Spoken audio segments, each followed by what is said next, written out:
So one of the main things that I believe is a challenge among sellers today is they walk into a room thinking their job is to impress. They talk too early, they talk too fast, and they talk too much without knowing what the other person even needs. And I watched men lose deals before the conversation even began, simply because they could not stop proving themselves. And the truth is, selling is not the art of speaking, it is the discipline of understanding. When a man walks in and fills the silence with noise, the buyer immediately feels the pressure. And pressure makes people retreat, not buy. I learned early that the most dangerous mistake in our business is believing that persuasion starts with words. And it doesn't.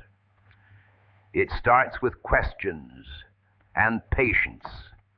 I used to watch my old mentor sit down in front of a client and say almost nothing for the first few minutes.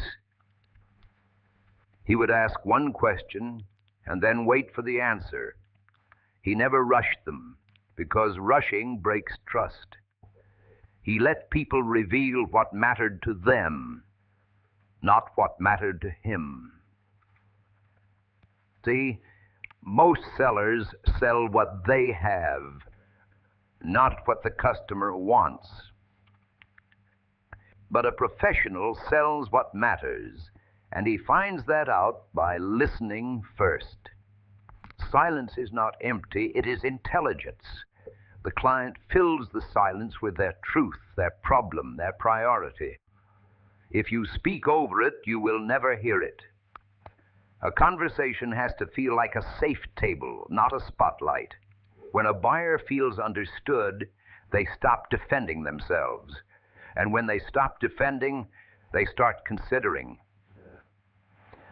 That is when selling begins, not before.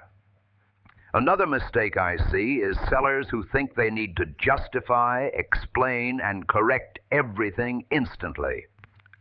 The truth is, you do not earn trust by explaining, you earn it by validating. A simple line like, "I understand why that matters to you," does more than 20 lines of pitch. Because people do not care about how smart you are, they care about how much you heard. The best salesman in every room is never the one with the loudest voice. He is the one who makes the other person feel smartest. There is something else we forget. The buyer has already made half the decision before you walked in. You are not there to create belief, you are there to confirm it. Ask questions, listen carefully, and reflect their words back to them.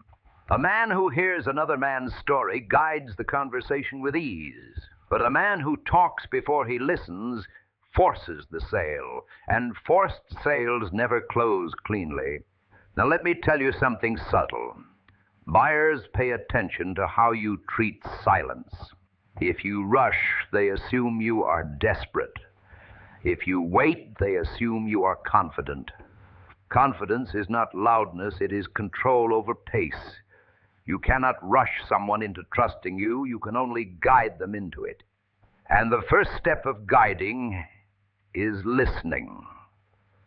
Ask 3 questions before you explain one thing. That is how you earn clarity. Clarity is the best salesman of all, because it makes the decision simple. Next, once you understand the buyer, speak slowly. Don't try to finish the deal in one breath. Deals are built, not slammed shut. Tell them what you heard, then tell them how you can help. If they nod, you are close. If they hesitate, ask what feels unclear. Simple as that. Remember, ladies and gentlemen, selling is not pushing, it is guiding. Thank you for watching.